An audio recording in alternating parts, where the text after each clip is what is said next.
you're doing One River Point, which is on the Miami River. Tell me about that project, where it stands now, where sales are, where construction will be, all of that.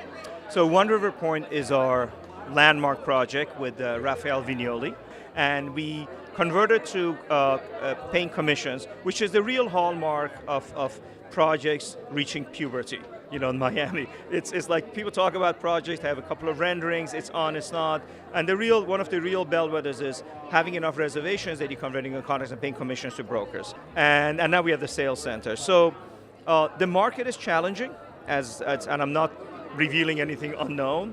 We have headwinds, not us, just everybody else. On the other hand, we are financially very secure. We have no financing. We believe we literally have the best product in the Miami market today in terms of architect, in terms of designer, and in terms of brand partners. Where do sales stand now, and who are the buyers?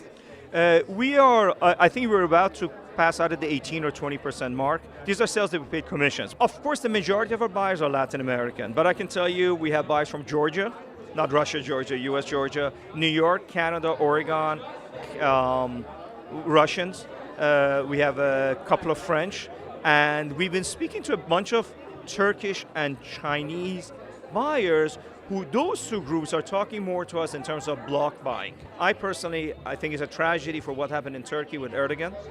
And Turkey is a democracy that has ceased to be a democracy today, and not to feel good about other people's misery, but that has happened in Turkey, and at least in terms of real estate sales from Miami, that's going to be positive.